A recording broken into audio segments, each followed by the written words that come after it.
Assalamualaikum warahmatullahi wabarakatuh. Alhamdulillahilladzi hadana li hada wa ma kunna linahtadiya laula an hadana Allah. Asyhadu an la ilaha illallah wahdahu la syarikalah al-malikul haqqul mubin wa asyhadu anna sayyidana Muhammadan abduhu wa rasuluh shadiqul wa'dil amin wa arsalahu rahmatan lil alamin amma ba'du. Yang sangat saya hormati sahabat saya sudah cukup lama, Bapak Haji Muhammad Mardiono, Ketua PLD, Ketua Umum DPP Partai Persatuan Pembangunan. Kemudian Saudara Haji Muhammad Arwani Omafi, Sekjen DPP Partai Persatuan Pembangunan. Bapak Amir Uskara, Ketua Fraksi Partai Persatuan Pembangunan DPR RI. Kemudian hadirin sekalian, Bapak Kiai Haji Fadlan Mustafa, Sekretaris Majelis Syariah dan lain-lain yang demi waktu tidak saya sebut satu persatu di sini. Nah, yang saya tahu ini adalah pimpinan dan anggota DPRD provinsi dan kabupaten kota dari fraksi Partai Persatuan Pembangunan. Dan sekalian, pertama, mari kita bersyukur hari ini kita bertemu di dalam sebuah forum yang sangat penting, yaitu acara yang kita semua mengadakan workshop. Workshop itu kalau dalam bahasa umumnya semacam dialog, pembahasan, bahtul, masail juga bisa, atau halakoh, diskusi. Untuk materi acara kebijakan politik hukum dalam mengawal demokrasi di Indonesia, tentu peran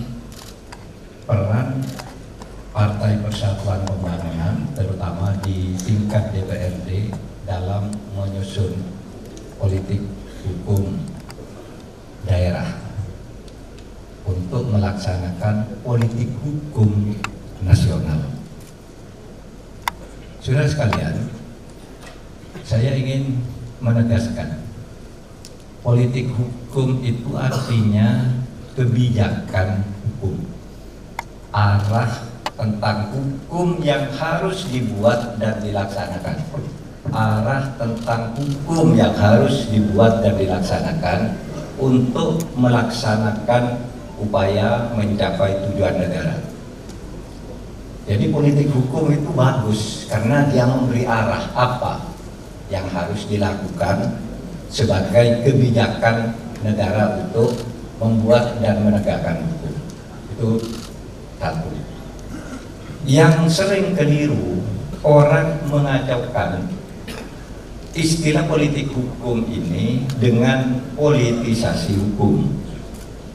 Misalnya ada satu kasus hukum ditangani oleh polisi, lalu polisinya bermain mata dengan mafia.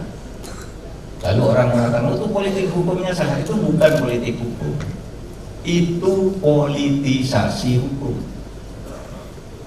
Politisasi hukum itu tidak bagus kalau dalam penegakan hukum, karena politisasi hukum itu menggunakan politik untuk mempengaruhi pelaksanaan hukum. Tapi kalau politik hukum itu membuat konsep-konsep politik yang ideal untuk membuat aturan hukum dan melaksanakan di lapangan.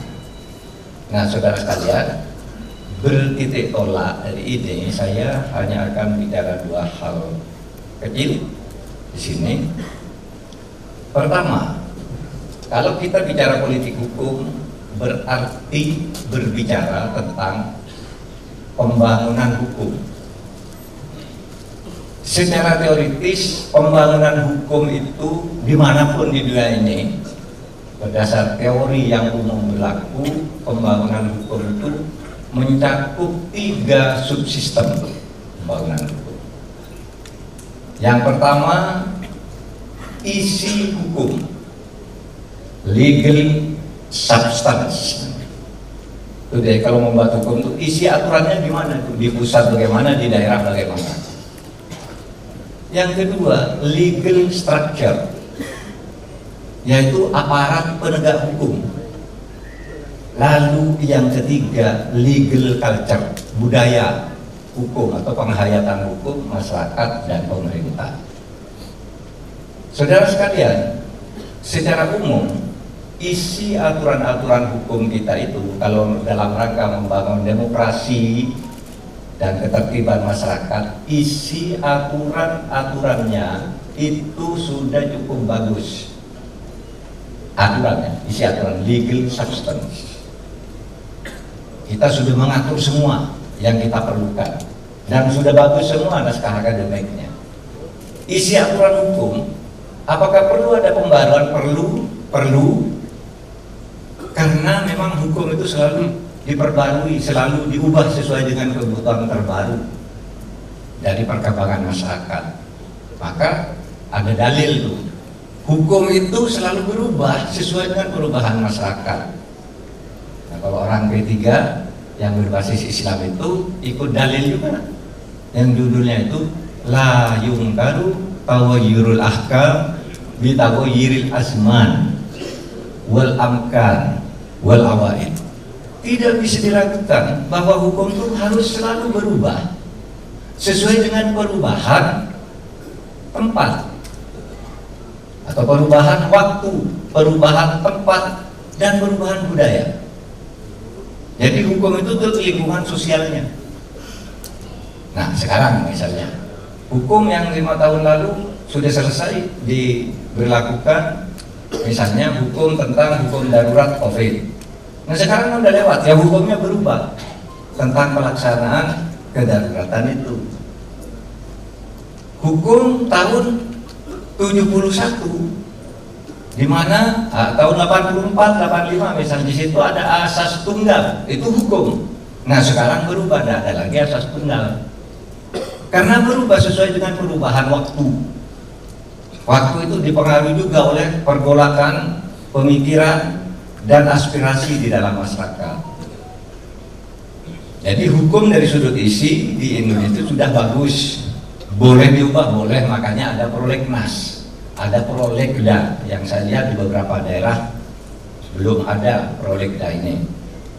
Nah saudara, kalau saya tadi katakan hukum itu ada 3 unsur, satu isinya legal substance, lalu yang rusak di Indonesia itu hukum adalah di legal structure-nya, di aparat penegak hukum itu banyak rusak, saudara.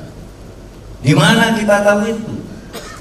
Ya dari pengalaman kita sehari kan, pemberitaan di media, betapa seringkali ketidakadilan itu terjadi di tengah-tengah masyarakat di berbagai daerah. Wah itu kan subjektif.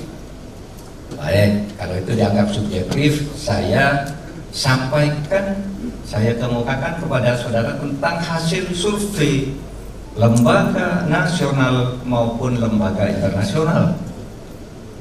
Hasil jajak pendapat Transparansi Internasional itu menyebut di Indonesia itu penegakan hukum itu jatuh, merosot. Saudara, pada era reformasi baru bangun, indeks persepsi penegakan hukum itu 20. Itu tahun 1998. Itu indeks persepsi penegakan 20, dari 140 negara kita buncit 20. Sesudah reformasi tahun 89 dan seterusnya sampai tahun 2021 naik terus sampai mencapai angka 38.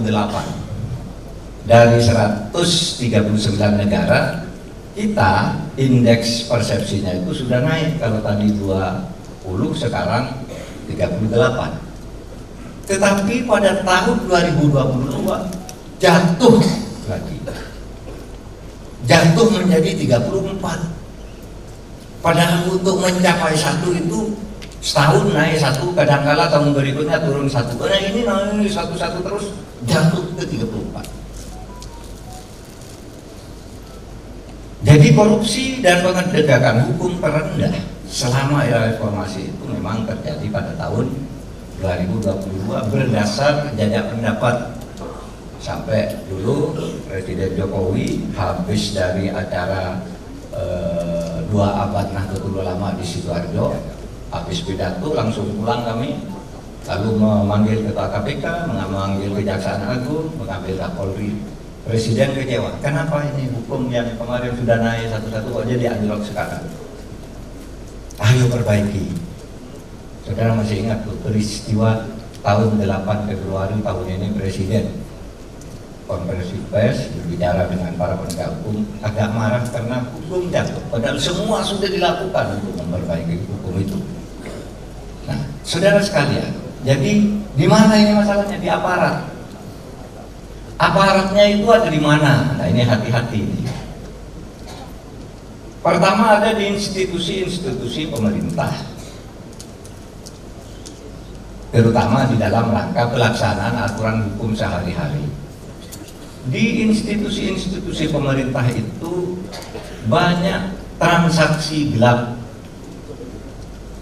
orang, misalnya Pak Awi misalnya jadi dirjen apa, orang minta izin untuk investasi, diberi izin, tapi kemudian enggak diberi, datang orang lain, diberikan lagi ke orang lain, sehingga terjadi konflik. Nah sesudah itu kalau mau ngeluh itu diancam, minta suap, sesudah disuap baru urusan lancar. Tapi kalau yang nyuap ini ketangkap, lalu yang menyuap yang disalahkan, padahal dia itu sebenarnya diperas, bukan menyuap. Itu yang banyak terjadi. Itu kebenaran saya. Pak Mahfud tuh bilang ini hasil jajak pendapat.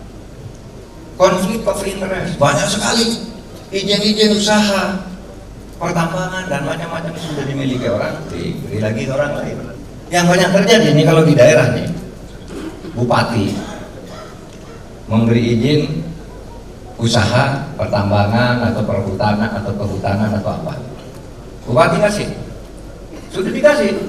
Begitu ada pilkada baru, bupati yang menang memberikan lagi izin di atas itu. Karena apa? Memberi kepada siapa? Kepada orang yang menjadi cukup. Misalnya jadi bupati dulu dipelajari oleh Pak Mahfud, lalu izin usaha yang sudah diberikan ke Pak Mardiono diberikan lagi ke Pak Mahfud, sehingga di atas tanah izin itu bertumpuk-tumpuk, setiap ganti kepala daerah ganti lagi. Ini yang menyebabkan seperti peristiwa Rempang dan terjadi seperti itu. Izin sudah resmi diberikan oleh pemerintah yang baru, diberikan lagi ke yang baru, diberikan lagi sampai menumpuk 5. Jadi ini di aparat, di institusi-institusi pemerintah. Saudara jangan lupa juga, berdasarkan hasil jajak pendapat itu, hasil SIGI Transparansi Internasional, hal yang seperti ini terjadi juga di legislatif. Itu tadi kan saya sebut pemerintah dulu lah yang banyak. Apa legislatif ya? Legislatif juga iya. Transaksi di dalam pembuatan perda, transaksi di dalam pembuatan isi undang-undang di DPR, transaksi di dalam penyusunan APBD antara pengusaha, kepala daerah bersama tokoh-tokoh di DPRD. Tangkapi semua kan yang di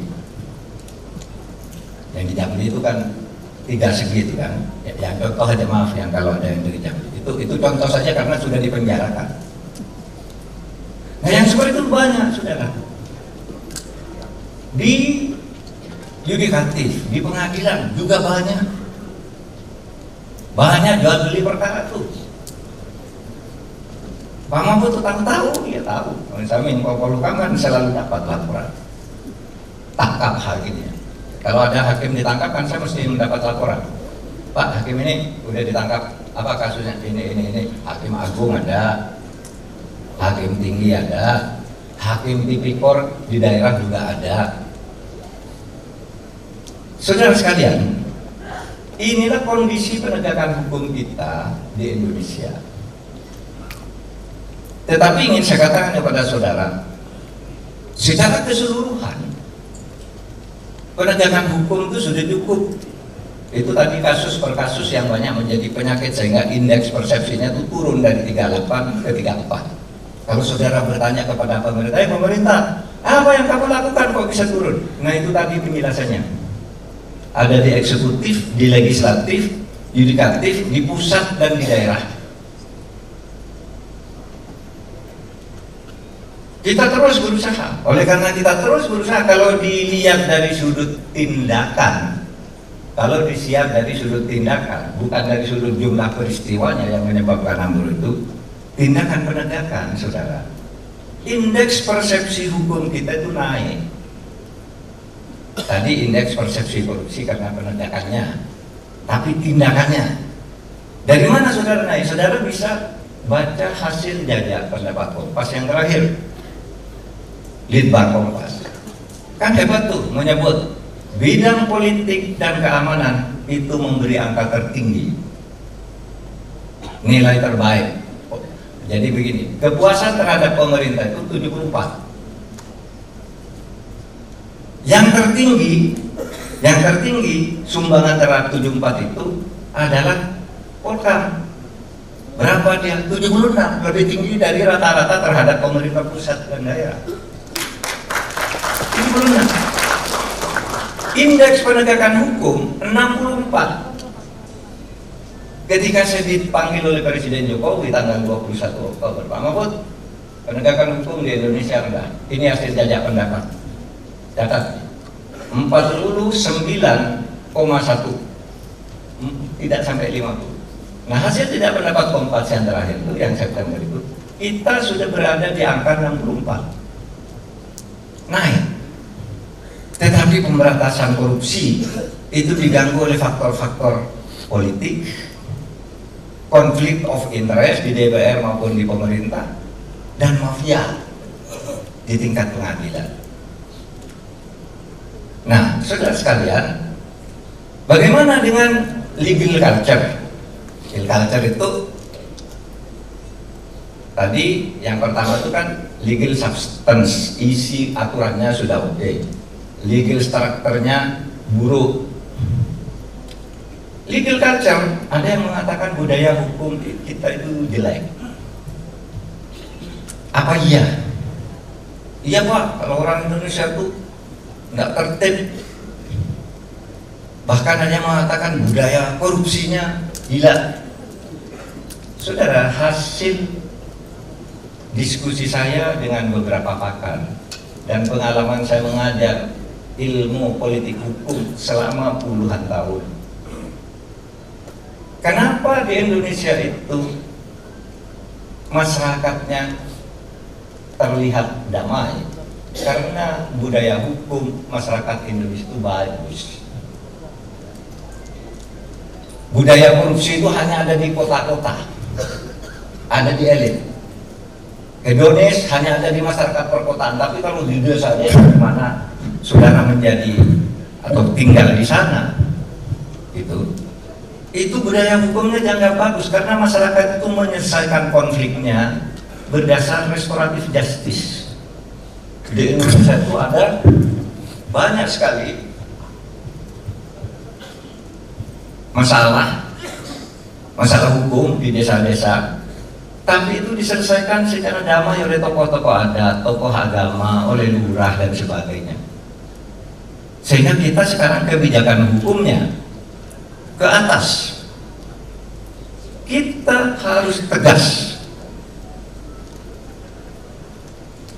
memberi kepastian hukum dan penegakan hukum itu ke birokrasi pengusaha tadi, karena investor itu datang ke saya itu, saudara, Pak gimana kami ini mau berusaha dengan baik, kalau kami ikut prosedur biasa tidak nyuap, kami mati dibunuh. membunuh perusahaan kami.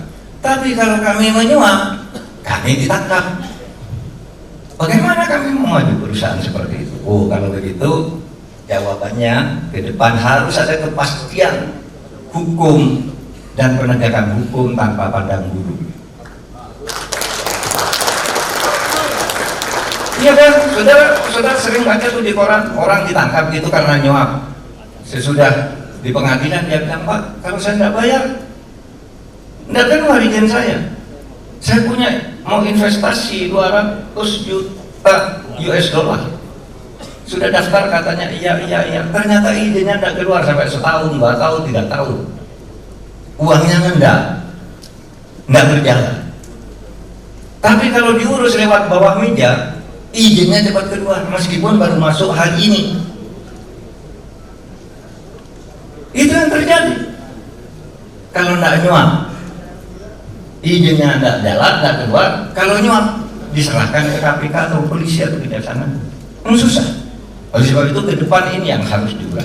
Nah, ke bawah politik hukum ke depan kita itu memberi perlindungan terhadap rakyat kecil, karena ini rakyat kecilnya terkena mafia juga oleh backing mafia. Aparat membacking penambangan gelap itu banyaklah, bukan rahasia.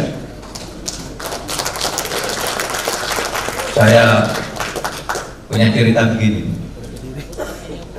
Suatu hari Presiden mengumumkan penghentian ekspor kelapa sawit. Semua kapal yang sudah ada di Indonesia untuk membawa kelapa sawit keluar berhenti, nggak boleh ngangkut. Padahal sudah mau bongkar, mau berangkat ke berbagai negara. Tapi 2 hari kemudian, berdasar pertimbangan benang ekonomis, politis, dibuka lagi jalan. Nah, saudara, lalu ada. Seharusnya begitu Presiden katakan kapal yang keluar itu supaya segera dilepas agar berangkat ke negaranya masing-masing. Ya, bukan ke kelapa sawit, batu bara. Agar berangkat ke negaranya masing-masing udah lepas. Kita kebijakan itu tidak lagi nutup. Itu saudara, untuk keluar itu yang bisa keluar itu yang bayar di pelabuhan kepada petugas. Sehingga ada seorang melapor kepada saya, Pak, kami ini mau berangkat ke Hong Kong, membawa muatan kapal besar. Kalau kami hari Jumat tidak sampai ke Hong Kong, kami melanggar kontrak. Berarti kami kena denda, perusahaan kami rugi, perusahaan transportasinya itu. Tapi ini kami mau keluar, nggak boleh. Padahal kata Presiden sudah harus berangkat. Nah, saya minta nomor kapalnya. Nomor kapalnya berapa?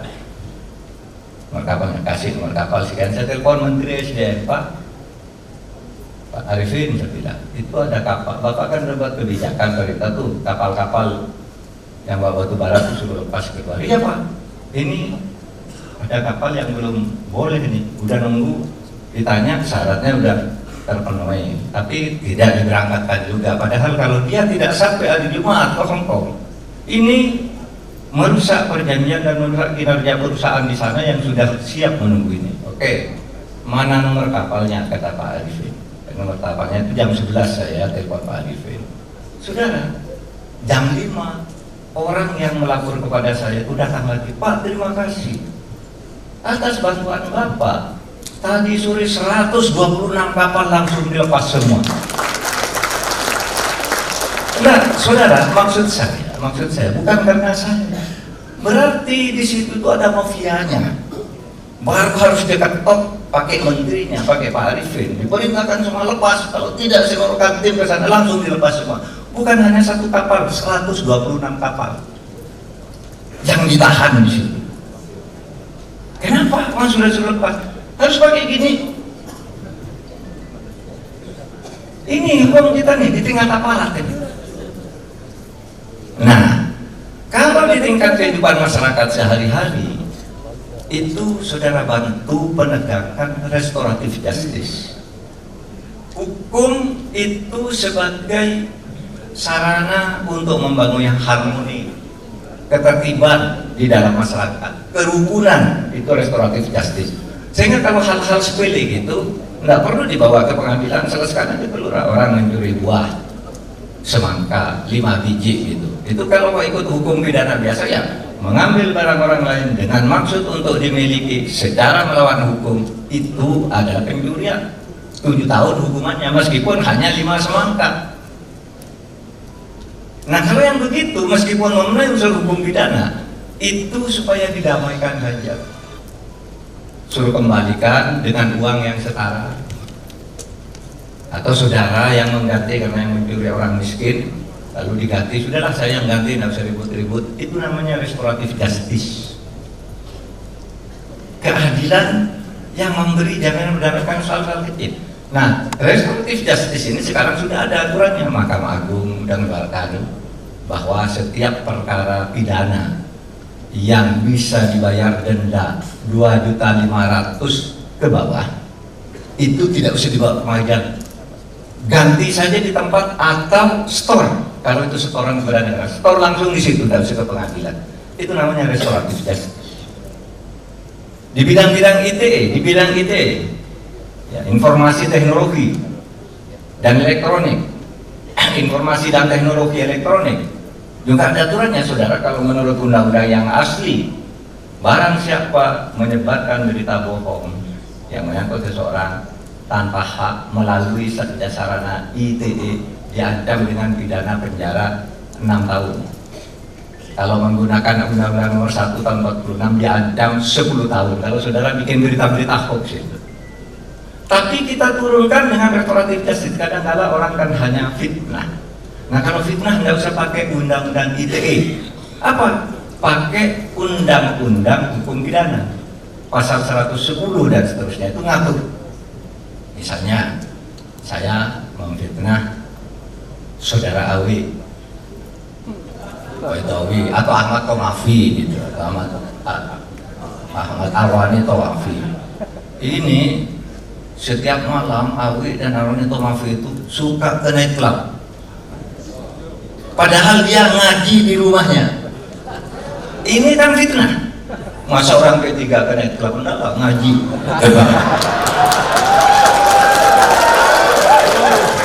Tahlilan. Iyalah, kalau di P3 nggak ada yang suka begitu. Saya memfitnah begitu. Saya memfitnah. Lalu dia nggak terima. Kalau saya nulis itu pakai WhatsApp, Twitter, ancaman hukumannya bisa 6 tahun atau 10 tahun, tergantung undang-undang mana yang pakai. Kalau pakai Undang-Undang Nomor 1 Tahun 46, 10 tahun. Kalau pakai Undang-Undang ITE 6 tahun. Tapi kalau kita melakukan hukum pidana, itu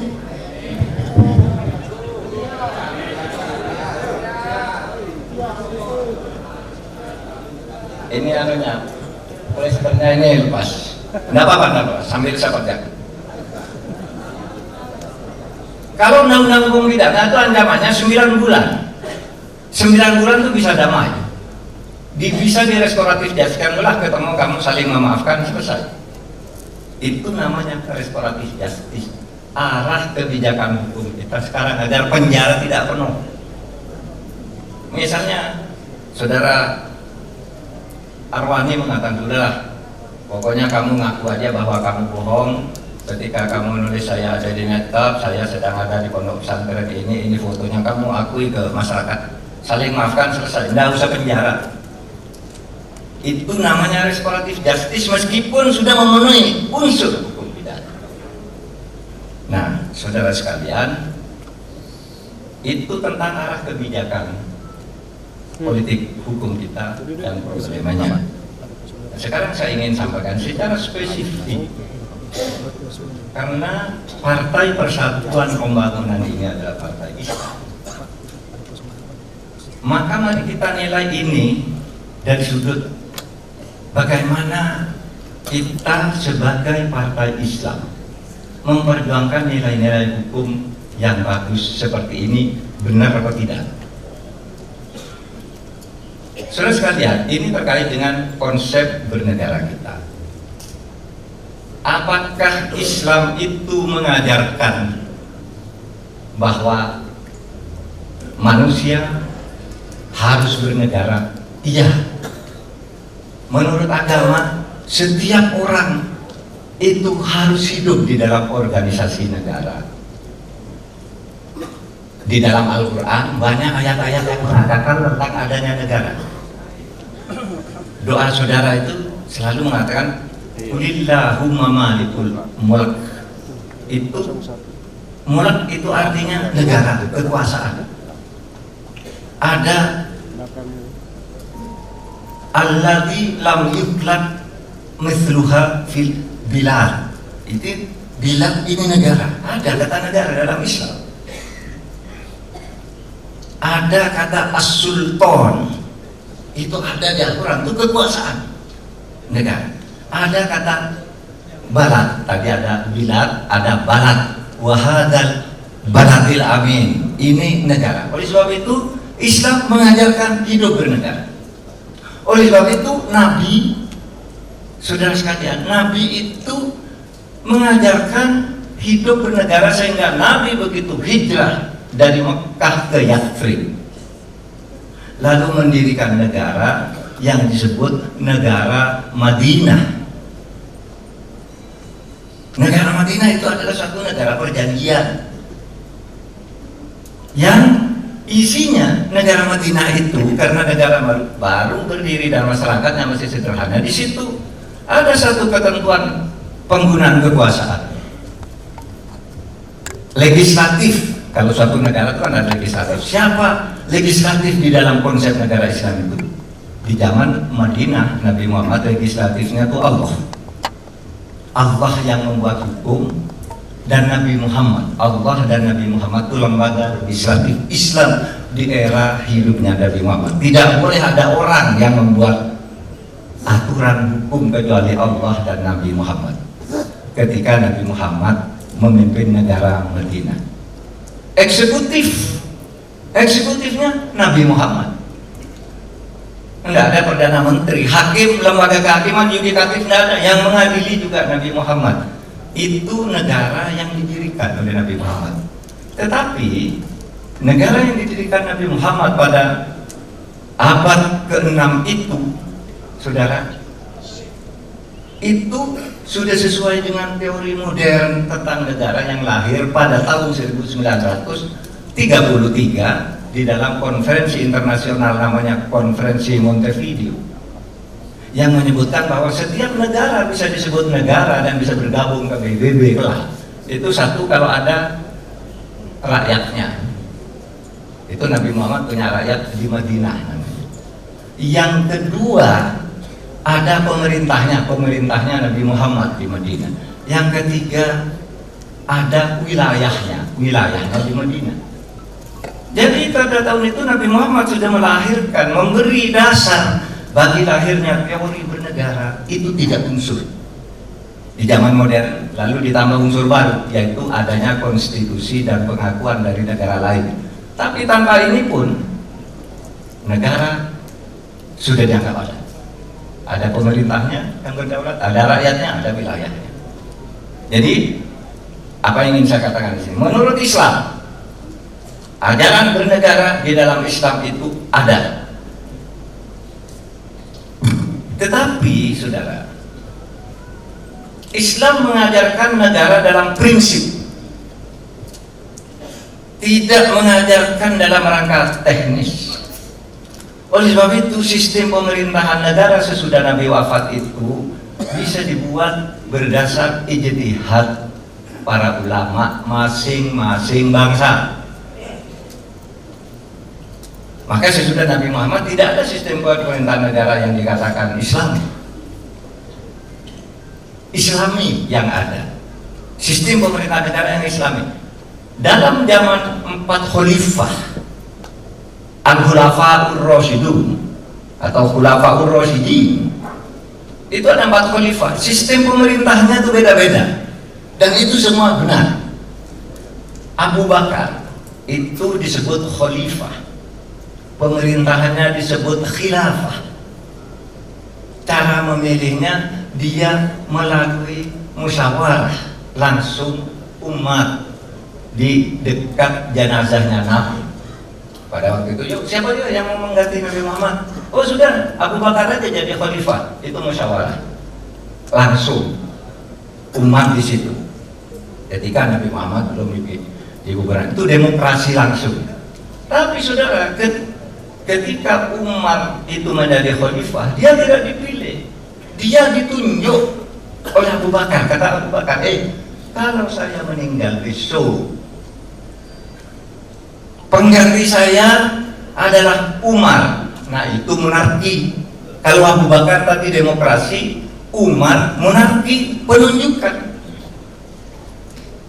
Kalau Abu Bakar disebut khalifah karena pemerintahnya khilafah, Umar disebut amir, amirul mukminin, sehingga pemerintahannya disebut imaroh, uni imaroh al-Arab, Persatuan Emirat Arab, model Umar. Turki Utsmani dulu model Abu Bakar. Ketika Umar mau meninggal, dia berwasiat, tidak boleh pakai keturunan gitu, sekarang agak lebih bagus lah, dibentuk ahlul halli wal aqdi, itu Dewan Perwakilan, seperti saudara di parlemen. Umar membentuk Dewan Perwakilan 6 orang. Kata Umar, kalau saya mati besok, bukan anak saya yang jadi khalifah, tapi sebuah Dewan Perwakilan yang namanya ahlul halli wal aqdi. Ketua ahlul halli wal aqdi itu namanya Abdullah bin Umar. Nah Abdullah bin Umar itu oleh Umar, kamu memimpin ahlul halli wal aqdi, tapi karena kamu anak saya, tidak boleh kamu menjadi khalifah. Umar ini Umar kepada anaknya. Sudah ada sejarah Islam. Baca nanti sejarah perjalanan umat Islam. Nah, sesudah Utsman wafat, saudara, Utsman wafat itu ditandai dengan perpecahan umat Islam. Mulai perang di situ antar umat Islam oleh lawan-lawannya. Utsman itu dituduh nepotis. Kata lawannya bukan nepotis, yang diangkat saudara-saudaranya semua. Gubernur sana ini, sekretaris ini. Betul, saudara baca sejarah Islam. Ini bukan sejarah Islam, baca nanti aja. Banyak sejarah Islam itu. Ya. Ada judulnya Sejarah Muhammad. Ya, ditulis oleh Muhammad Haikal. Saudara baca di sini. Utsman itu ditusuk sedang baca Al-Quran. Pecah sejak itu, makan satu mendukung Utsman dengan saudaranya Muawiyah yang memimpin, yang satu dukung Sayyidina Ali. Maka sejak itu muncullah aliran negara imamah. Saya sebagai khalifah pengganti Utsman, kata Ali, saya ingin disebut imam, maka disebut Imam Ali. Negaranya namanya imamah. Jadi ada khilafah, ini juga diambil dari Islam. Imaroh atau imaroh dari Amir Sayyidina Umar, kemudian imamah Imam Ali. Sesudah itu ada negara republik, negara monarki, presidensial, parlementer, dan sebagainya sampai sekarang ini. Berapa jumlah negara Islam dengan pola-polanya? Ada 57 jenis. Saudara, jadi kalau saudara membuat negara Islam, jangan berpikir harus khilafah, berarti itu tidak tahu arti khilafah. Khilafah itu dinas yang merupakan artinya pemerintahan yang diterjemahkan oleh Abu Bakar. Khilafah, saya khilafah sebagai pengganti. Tapi Umar namanya imar, saya amir, bukan khalifah. Disebut amirul mukminin, disebut amirul mukminin. Kalau imam saudara disebut Imam Ali, semua itu menurun, mengistimbat dari cara berpikir Nabi Muhammad.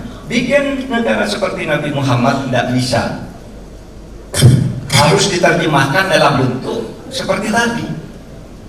Apa? Karena Nabi Muhammad kan yang harus jadi kepala negaranya harus Nabi. Sekarang tidak ada Nabi. Harus menjadi hakimnya harus Nabi dulu yang menghukum orang salah. Sekarang harus Mahkamah Agung karena tidak ada Nabi. Yang buat aturan. Sekarang Allah tidak lagi menurunkan wahyu. Nabi Muhammad sudah wafat, berarti legislatifnya sekarang kalau ada perkembangan baru harus DPR, gitu kan? Nah, itulah cara kita memahami hidup bernegara. Jadi oleh sebab itu negara itu menurut Imam Al-Ghazali Al-Allamah, ad-din was-sultan tau aman. Bernegara ya.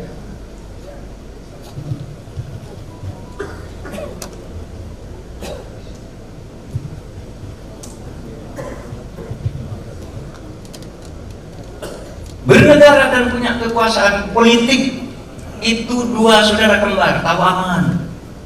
Anda punya agama, ya, beragama dan punya kekuasaan politik negara itu dua saudara kembar. Anda ingin beragama dengan baik, Anda harus beragama dengan baik. Anda ingin beragama dengan baik, harus punya negara. Apa fungsinya? Ad-dinu usun was-sultanu harisun. Agama itu dasar yang mendasari kamu berjuang agar kamu selalu.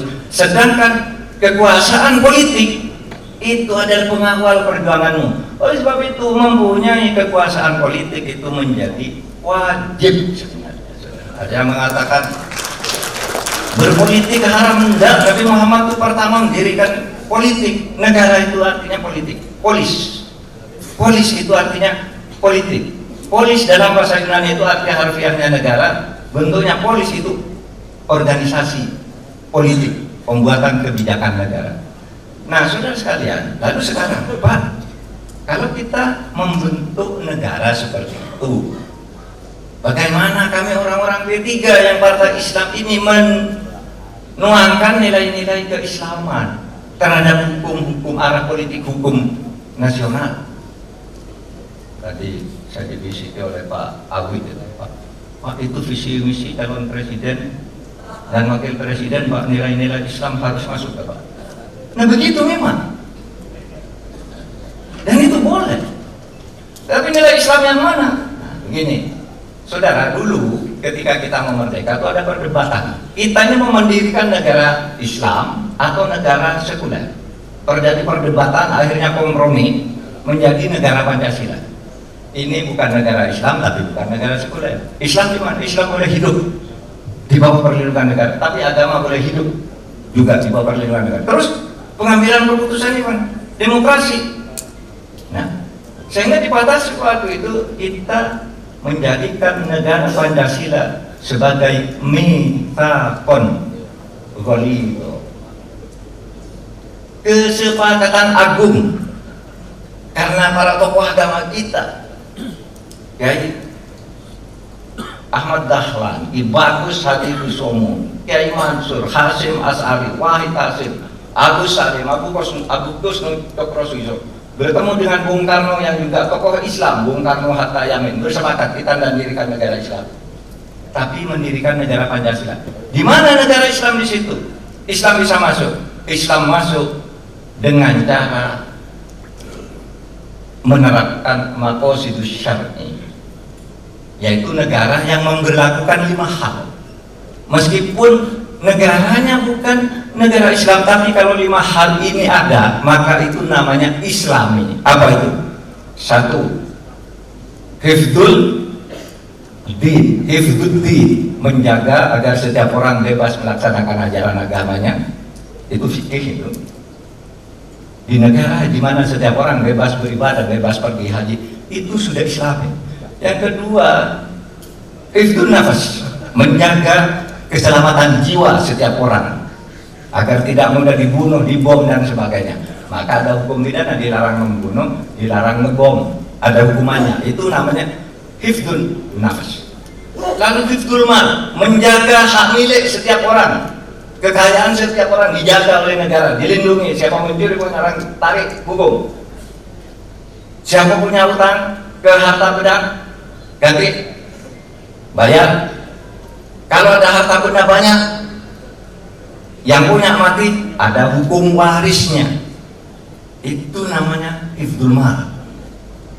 Lalu hifdzul akal, menjaga akal sehat.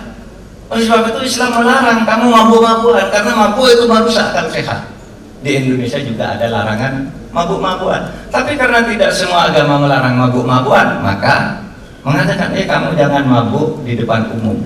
Jangan jual barang yang memabukkan sembarangan. Kalau mau beli barang yang memabukkan menjual, itu tokonya di sana. Ada merek sertifikasi halal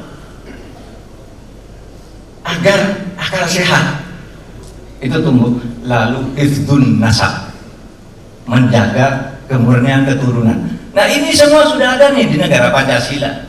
Sehingga dengan demikian saudara berjuang di dalam restoratif justice, pemberantasan korupsi yang saya sebutkan di dalam politik hukum nasional itu, lalu masuk ke dalam dalil hukum yang baru, dalil usul fikihnya itu bunyinya itu al-ibratu fil Islam bil jauhar la bil madhar. Pedoman dasar kamu berjuangkan Islam, tidak usah pakai bendera partai Islam ini, lambang la ilaha illallah, lambang, tidak usah pakai itu. Apa? Bil jauhar, dengan nilai-nilai substansinya, dengan mutiara Islamnya tadi. Mutiara Islamnya tadi apa? Mutiara Islam tadi al-maqasid asy-syar'i tadi, kemaslahatan umum. Ya, masuk dari situ saudara. Mau bikin hukum apa di daerah saudara, masuk di situ tuh. Nilai-nilai Islam dimasukkan di situ. Tidak usah harus disebut perda Islam ini, perda Islam. Masuk ke dalam proses hukum lingkungan di daerah ini, hukum laut di daerah ini, begini-begini. Masukkan nilai-nilai kemaslahatan yang 5 itu. Nah di situ saudara, kalau ingin membawa nilai Islam, saya ingin menekankan sekali lagi bahwa P3 ini adalah partai Islam yang paling tua yang ada sekarang ini di Indonesia. Karena ini kan merupakan warisan. Dulu mulai dari Serikat Dagang Islam, muncul Serikat Islam, muncul Partai Serikat Islam, muncul Majelis Islam A'la Indonesia, muncul Masumi. Dari Masumi kemudian muncul banyak partai lagi di tahun 55, ada NU, ada Perti, ada Persis, PSI dan sebagainya. Lalu berfusi di tahun 73 menjadi Partai Persatuan Pembangunan. Ini yang ada sampai sekarang. Ini yang ada sampai sekarang. Dan nilai-nilai kejuangan yang dibangun oleh tokoh-tokoh Islam yang bersama dulu di tahun sejak awal abad ke-20 itu, yang dibangun apa saudara? Yang dibangun wasatiyah Islam. Islam yang adil, Islam yang ramah. Inilah yang sekarang yang dianut oleh pemerintah. Saya kira sebagian besar saudara ini ikut ormas yang menganut wasatiyah Islam ini, karena wasatiyah Islam itu dikonsepkan oleh 1. Majelis Ulama Indonesia, 2. Nahdlatul Ulama, 3. Muhammadiyah dan ormas-ormas Islam lain. Itu wasatiyah Islam yang dianut, di mana Islam itu bersikap toleran seperti yang didirikan oleh Nabi Muhammad. Nabi Muhammad itu saudara, yang terakhir sekali, Nabi Muhammad itu dulu ketika mendirikan negara itu, saya kalau membaca ini bulu kuduk saya berdiri agak merinding. Ternyata isi proklamasi berdirinya negara Madinah itu sama dengan proklamasi kemerdekaan. Coba ini kemerdekaannya, proklamasi kami bangsa Indonesia dengan ini menyatakan kemerdekaan Indonesia. Hal-hal yang mengenai pemindahan kekuasaan dan lain-lainnya diselenggarakan dengan cara saksama dan dalam tempo yang sesingkat-singkat. 1. Ada kata bangsa, merdeka, dan berjihad untuk mengambil alih kekuasaan dari penjajah. Itu proklamasi. Nabi Muhammad sama ini. Ketika berdiri Nabi Muhammad begini, mendirikan, pindah ke Yasrib, lalu dia kumpulkan penduduk Madinah. Hada kitab Muhammadin sallallahu alaihi wasallam. Inilah proklamasi dari Nabi Muhammad.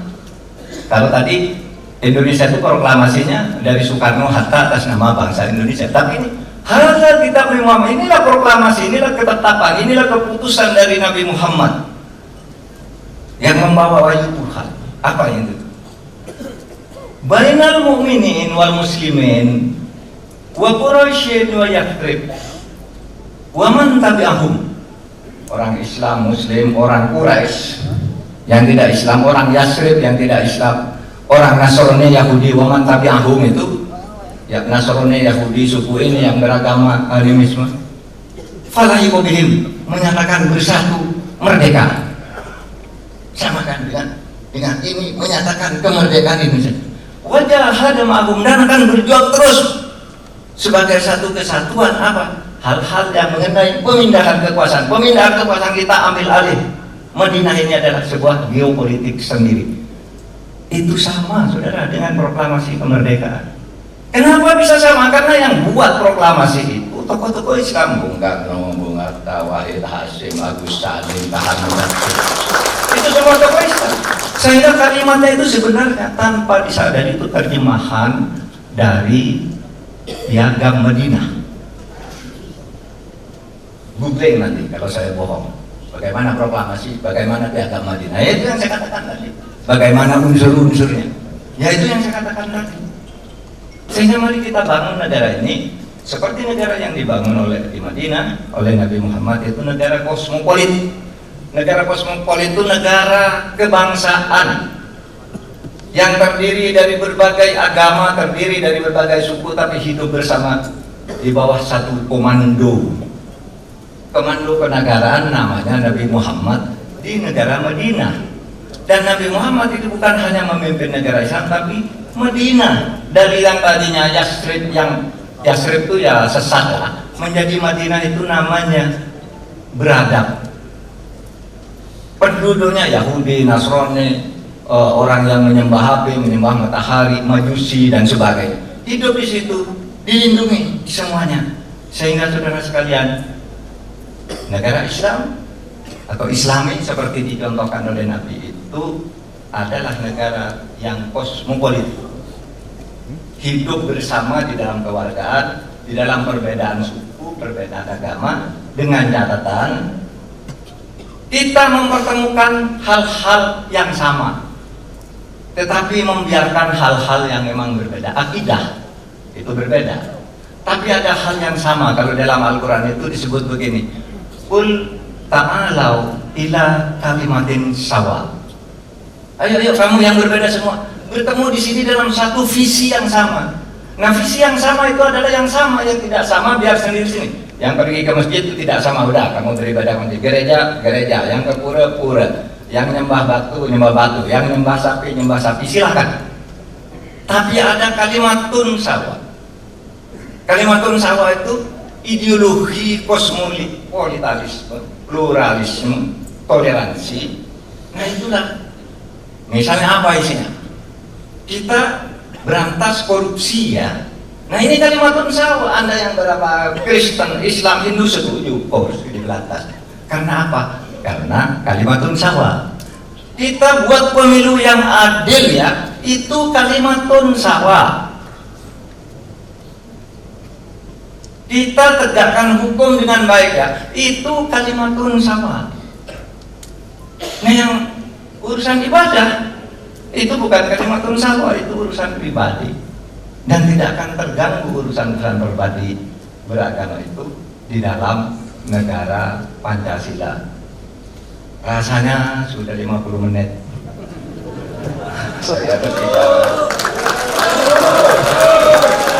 Saya mengucapkan terima kasih. Saya tadi menjanjikan dialog kalau mau, tapi waktunya udah habis. Tapi terserah saja kepada Pak Moderator, Pak Awid. Assalamualaikum warahmatullahi wabarakatuh.